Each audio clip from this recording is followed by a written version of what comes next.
Welcome. My name is Lynne Marshall, and I have prepared a class for genealogists at the 2025 Midwest Afro-American Genealogical Institute, MAAGI, writing track. I'm going to show you, writer wannabes, step by step, how to utilize the template that I use to create my award-winning family lineage books. What's a book template? Look at any published book. It always starts with a title page containing the book title and author name. All paperback and hardback books have a copyright page. Most have a dedication page. Nonfiction books should have a table of contents with chapter headings that clue the reader to what the chapter is about. All books have chapters. Most nonfiction books have a bibliography, appendices, and endnotes for the source documents. So why not start your book manuscript with an outline that is structured to look like a book? It's going to have to get in that particular framework anyway before you can print it. Well, that's what the book template does. It helps the writer to structure their physical book. But my book template goes further. It is specially designed to give genealogists a place to put their research plan, proof documents, and narratives in a manuscript that can easily be uploaded to a book printer like Kindle Direct Publishing, kdp.amazon.com. So let's get moving and figure out how to use this book template. I want us all to write our family stories now. I just could not find a book template out there that did what I wanted it to do. I usually just make mine from scratch, and so I decided to make one from scratch for this class. So your book template, pardon me, the first page of your new manuscript is going to be the title page. It's really helpful if you will go to your library and get some genealogy books from folks who you respect and who you enjoyed reading.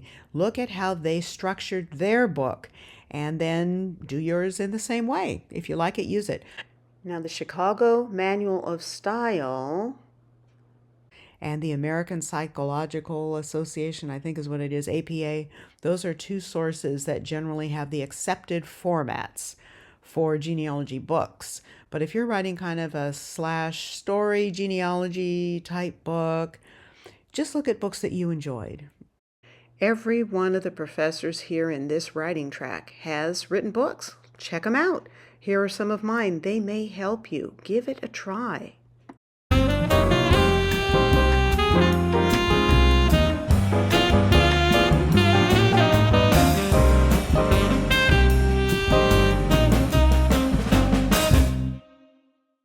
Take this particular file, make a copy of it, and store it on your computer, because that is the template that you could use for all of your future books.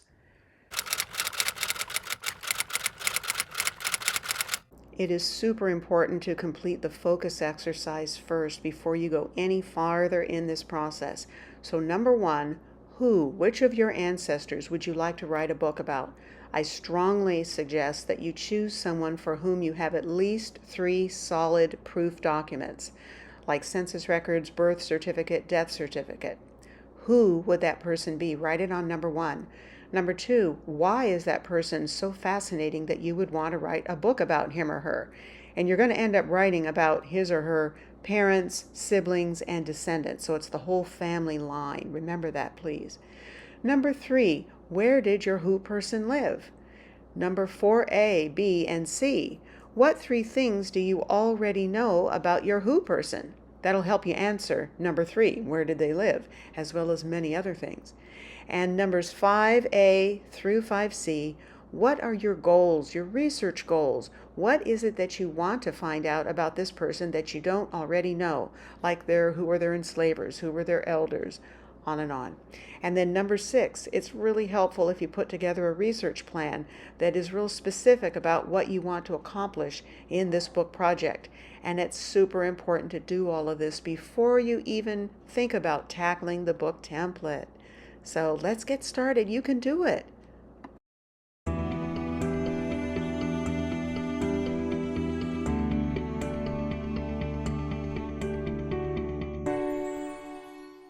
Make it easy for yourself to just choose one person, one who person, that will be the title of your book. You can change the title later. I just want to get you started today. I'm giving you a shell of the entire book, 25 pages, right off the bat. Right off the bat, 25 pages. And I just want you to customize those for your book project. So the title page is the first page of your manuscript. I suggest that you use the name of your who. Just substitute the name of your who. Just as an example, I'm going to write this. You can change it later and make it fancy, but yeah. So I'm going to write a book about my grandma Daisy. My name. So you're going to type your name in here. And most books have an image of some sort, as I'm sure you've seen many times before. So I just went through and looked at my images and picked one out. And so I don't know. Let me try this. I'm not sure if you know how to do this, so I think I'll try it first. I have an Apple Mac, so there's a Photos app. Has all my photos in there. In my library, it has the ability of going to the people, by people. So Daisy Dooley Marshall is my grandmother, my paternal grandmother, and I'm just going to find a picture of her. This was, I thought I kind of looked like her in this picture. I will choose this for her book. Isn't that a pretty picture? Oh my gosh. Anyway, and so the way I do it, and a PC should be pretty similar, get the picture that you have, click and drag it onto the book template. Boom. Let's see if that worked. Goodbye, grandmother. Okay, so yes, it did. I'm going to make her smaller. If you click on it, there are these handles here. If you click and pull it down, it'll make the picture smaller. I want to get her back on that first page. So I'm going to click and drag her until I get to the title page. Okay, so let's make her a little bit smaller for now. So there are just a few formatting techniques that I need to show you to make this work better. With an image, you see how the text is wrapped around like this? Sometimes that's fine. Sometimes that's what you want, but I don't want that on the title page. I want her to stand alone. So see right here, I've clicked her like this. On my keyboard, it's called a control. Hopefully it's the same on a PC keyboard. I press down the control key and then I click on her picture. This set of menus comes up and says wrap text. Right now, it says put all of your text all around, make a square around the image. I don't want that. I want the image to come right after the title. So I'm going to click on in line with text and I'm going to click on that. So what that does, did you see the difference? It put all of this text down below her and right now she's right underneath that. And that's how I want it. I want to get rid of some excess. These are just space marks. The little blue items are part of the view. It's in preferences in view, and it allows you to see exactly where your formatting marks are. Each one of these blue things just means a space. So if I wanted to get rid of some of those spaces or click here, and if I want to add spaces, I hit the return key. See how it's going up and down? These are just things you can play with. I don't even want you to spend a lot of time on it. I just want to show you how this works. I now have a title page. And so I've already put this together. One of the most important things you must remember is that most people, they use the carriage return to get to the second page. They go, la la la la la la, and oh, I got my second page now, yay. Well, it's not a good practice to do that if you actually want to print something on a printer somewhere, because you're going to find that things are going to print out where the chapter heading starts in the middle of a page. Wait, I don't want that. Okay, using this method, which is called the insert page break method. This page break, let me show you how to do this. It's incredibly important that you do it before any page that has a heading like this.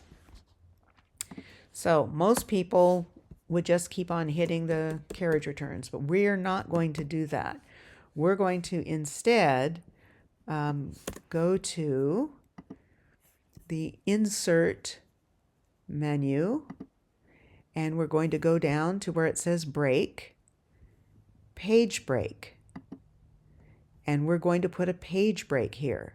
That is going to automatically position the cursor at the top of the next line, because on these lines, I'm going to delete these extra spaces.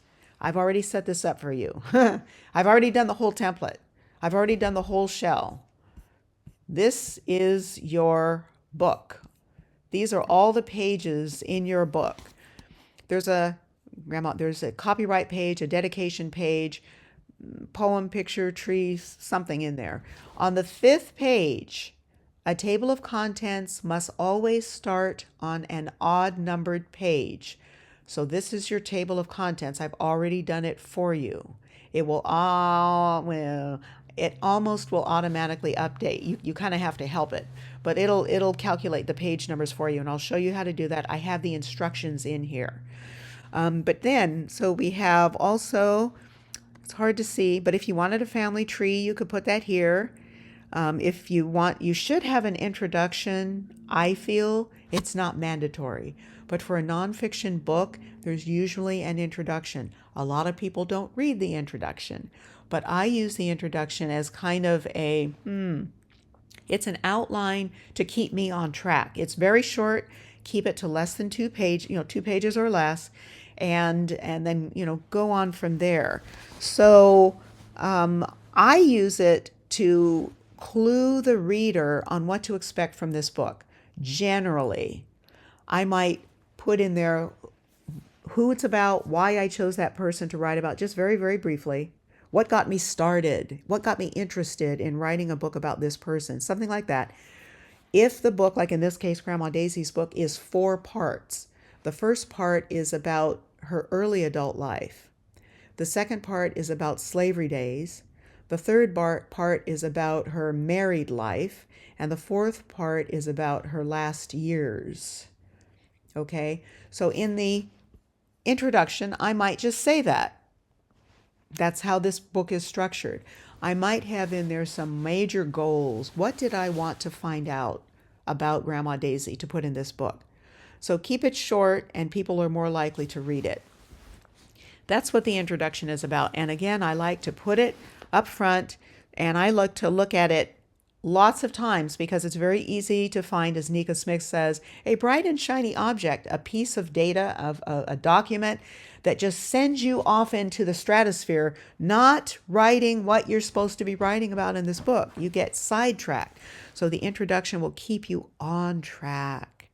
For chapter 1, usually I just write about what I already know. Most times, I don't have family that told me tons of stories about the old days. I wasn't at the elder's knee listening. We lived in California. Everyone else lived 3,000 miles away.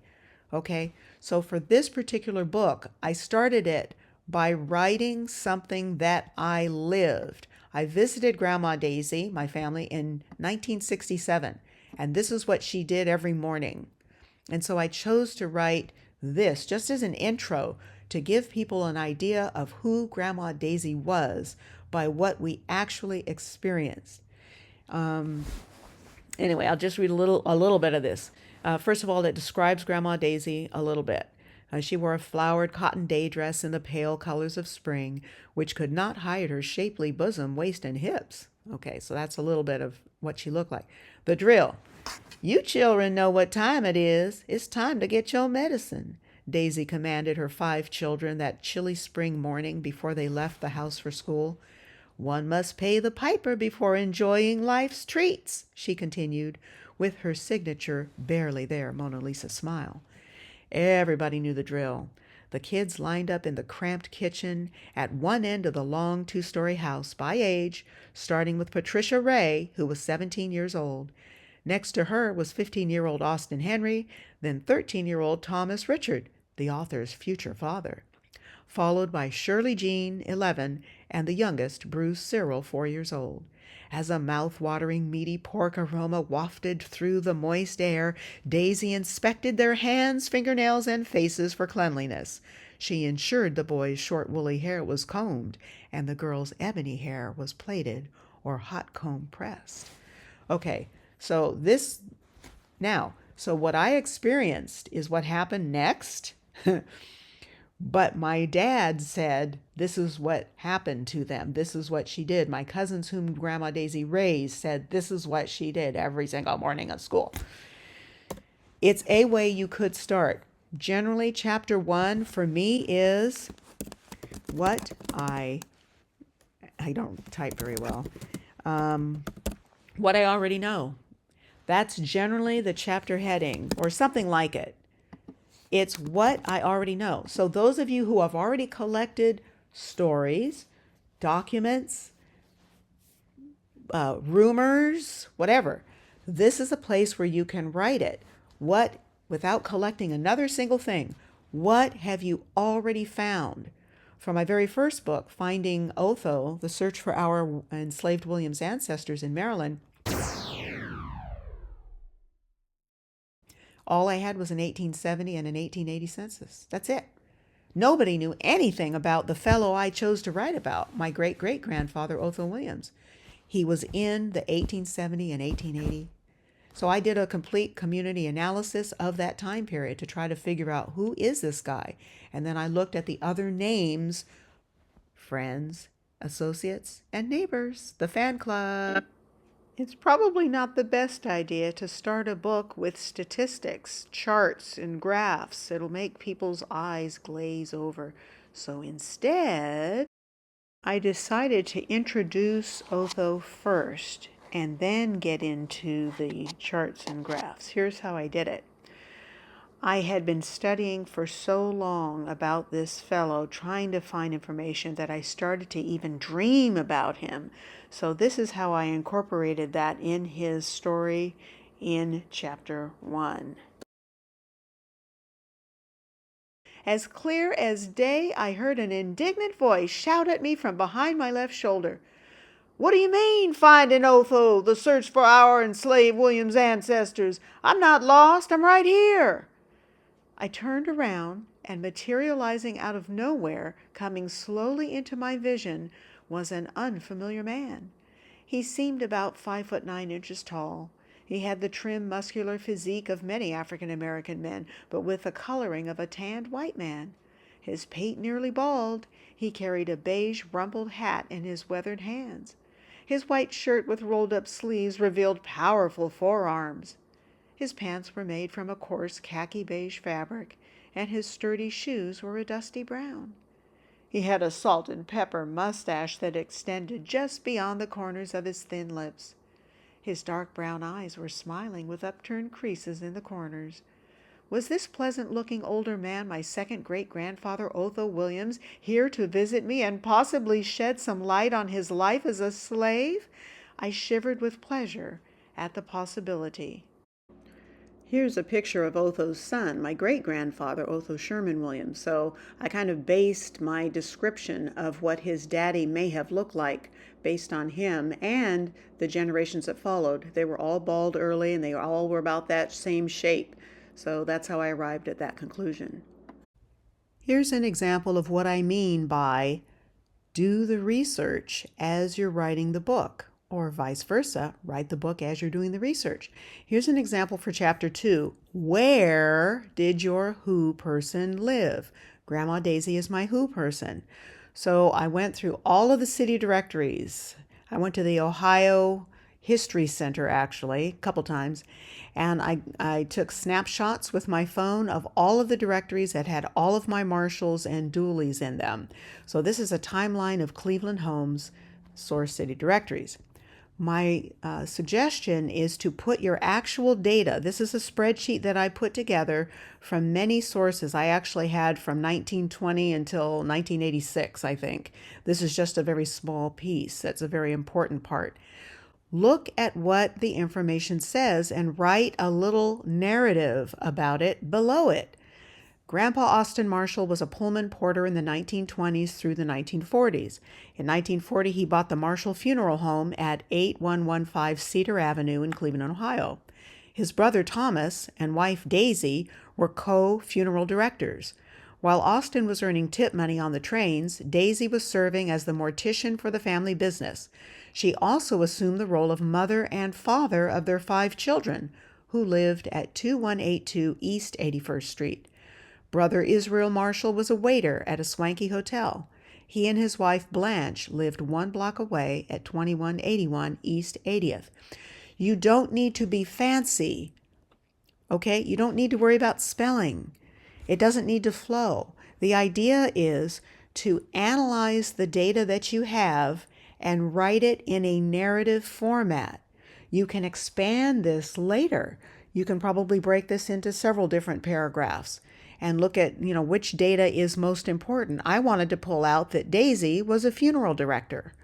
I don't think there were women funeral directors in general back then. We're talking 1940, 43, and I think she was there until 1952.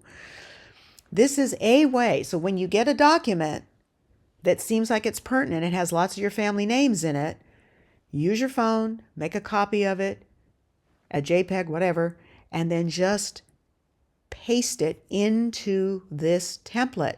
Then write a little narrative about what it says. Eventually, you can start maneuvering these data sources around, and you can, maybe in the 3rd month, start looking at sentences, spelling and all that other stuff. But don't worry about that right now. Right now, it's just to find a place to put your data, right? Your research. Just put your template, your research right in the template. And you can determine later on whether or not whether you want to keep it there or whether you just want to keep the narrative. I'm in favor of putting some documents in there so that nobody can question where you're coming up with your theories and responses to your theories. But that's just my opinion. Chapter 3 could be, who was your whose mother? So whatever information you gathered on your who person's mother, just put it in here and then type a few sentences that describe what those documents say. Chapter 4 could be, who is your whose father? Chapter 5 could be, who were your maternal enslavers? So whatever information, if it's probate information, if it's the 1860 or 1815 slave schedules, if it's even stories from the elders, whatever you've gathered that addresses maternal enslavers, put it right in here. And again, write a narrative underneath it so that you can get an idea of where that fits in things. You're going to be maneuvering around and manipulating and changing and again, moving things around within each chapter as you go. Who were your paternal enslavers? Chapter 7 might be, who are your whose descendants? Okay, so you want to get descendants all the way to the present day because they can take a DNA test. Hello, you have to be alive to take a DNA test. But it's best if you can get your eldest elders right now before they pass on. Get their DNA because it's the closest to the enslavement period. And that's what we need to help make some of these connections. Chapter 8. Did DNA find more relatives? If DNA finds, in my case, we're looking for Daisy Dooley in the Deep South, and we're looking for Austin Marshall, mainly in Georgia and in Cleveland, Ohio. Did I find DNA relatives from those locations that had people born back then in, the late 1800s when my family was born, the ones that I'm interested in? Now, so what? So what? That's what Dr. Shelley Murphy says. So what means evaluate your documents and determine how that fits in with your research. So what if you find more relatives that are DNA related? Well, they may have family trees that are more complete than yours. And if you start talking to them, leave them messages, maybe they'll share the information with you, and then you can expand your family tree and find out more about your ancestors.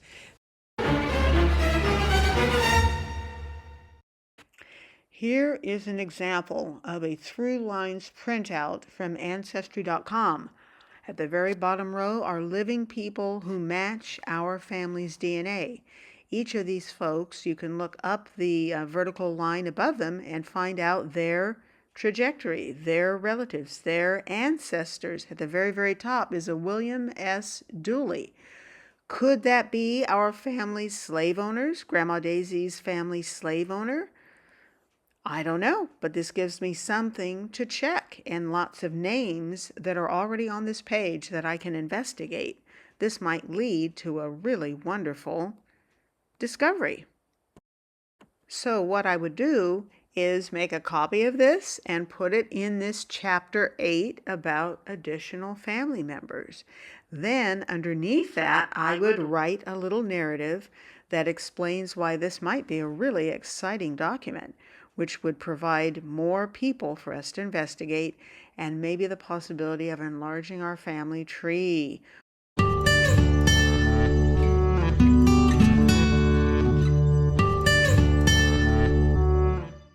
This is all a calculated method for finding information. And using the book template allows you to put all your data right where it belongs and allows you to see it all in one place. And sometimes that helps you make connections. Write them up. Write them up. You can work for months later on prettying things up and getting just the right words and being clever and all that stuff. I gave you 10 chapters. There's chapter 9 and there's chapter 10 because there may be other topics that you're interested in. So you may have other questions, and so you may have a lot more chapters, and that's fine. What's also in this is an epilogue or the conclusion. So what were your goals? What did you find? What didn't you find? And what do you want to research in the future? This is the most powerful thing right here. What will you research in the future? That last sentence gives me the permission to research as I'm writing the book and to give myself a 9-month limit. So whatever I can find out about my who person in 9 months is what I'm going to write up. Since I'm writing the book as I'm doing the research, the text is already there. And so it makes it more possible to do that. It takes me 3 months to get the cover done and get an editor to look at it and tell me what needs to be changed.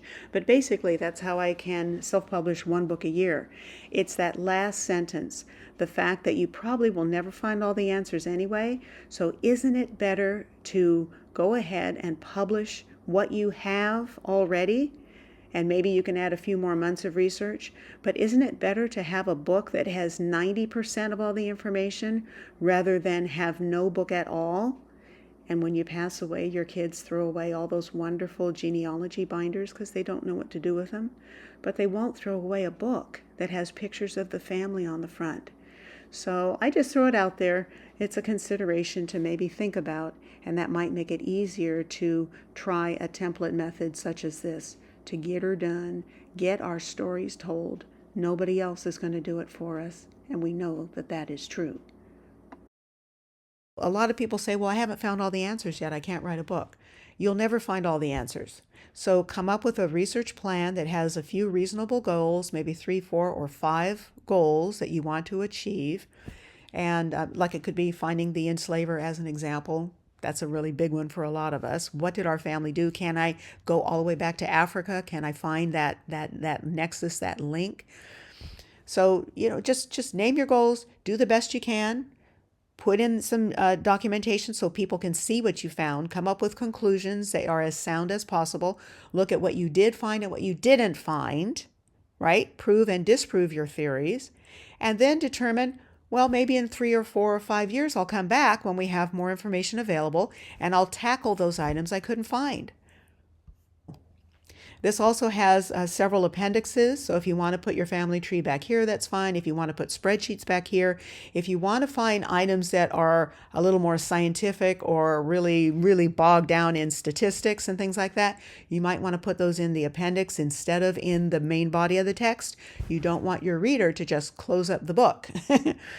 Again, make sure that you indicate what the topic is in here because it's going to show up in your table of contents. So acknowledgments, you definitely want to thank all the people that helped you do the research and write this book of love. Put all their names in there, write whatever you like. You can write what they contribute, whatever you want to write. Generally what I do is I ask the people who have helped me, how do you want me to remember you in this book? Okay? And then I pass it by them so that they approve of what I'm saying about them, since I'm mentioning their names. A bibliography. You will have looked at many, many, many books, no doubt. put them in the bibliography. The general rule is last name, then first name, the title of the piece in italics. If there's a volume of, the document you're looking at, the publisher, where the publisher is located, the year it was published, that sort of thing. And then you sort them by last name, alphabetically by last name. So fill out your bibliography as you go. When you're finding these things, put the information about your source in the bibliography right away so you don't forget. I actually put URLs in here too. Same thing with endnotes. Endnotes are like, footnotes would be putting your source citation data at the bottom of the page at which they referenced it. But I like endnotes. Endnotes put all of that stuff in the very back of the book. So if people want to find out more, they can go that way, but otherwise it doesn't disrupt the reading. Now the endnotes are going to automatically appear here. You're going to see a superscript here, and you're going to have to type in whatever that source was. I normally put the URL of it so that it's easy to find it on the web, but you have to remember, in 20 years there may be no web. So you have to still put the full source information in here.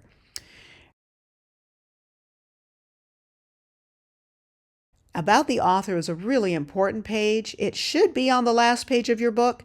That would be your bio, a picture of yourself, other books that you've written, and ask for a review. Ask them to leave you a review on Amazon or wherever it is that you want the review left.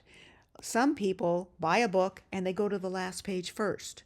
So you want them to see all of this cool information, and keep it short, keep it to one page. And that's it. That's your book template.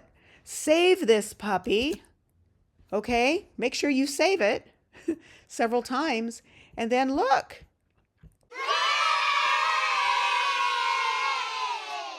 So ideally, this is kind of what your book template is going to look like. You can put all kinds of pictures, you can put charts in there, you can just have text if that's what you want. I like to put a picture near the top of my chapter headings in this particular book, and it just sort of gave the reader an idea of what to expect. This is me and my mother back in 1957. And so this is what your manuscript is going to look like. This is it. This is your book. Everything about your book must be contained in this word processing document. Everything. And so this is, when it looks like this could take you many, many, many months to get to this stage. I just want to get you to the point where you start using it.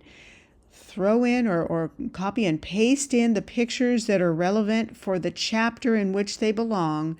Write a narrative about them, just a little paragraph or so, and keep expanding as you find more and more and more data.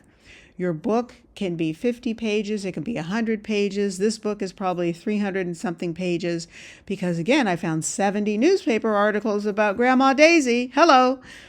But you do not have to make it this long. It is perfectly fine to publish a book on Amazon and some of these other systems if it's a small book. And it's perfectly all right if your book is mostly made up of documents and pictures. That's fine. Whatever you want to do with your book is fine.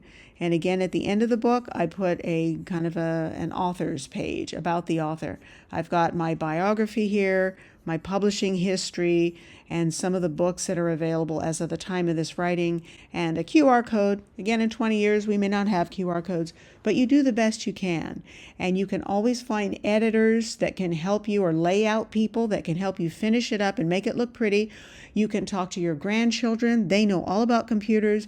You can get maybe a neighbor, teenager, or child that might be able to help you do this work. If you're not comfortable with computers, I understand it.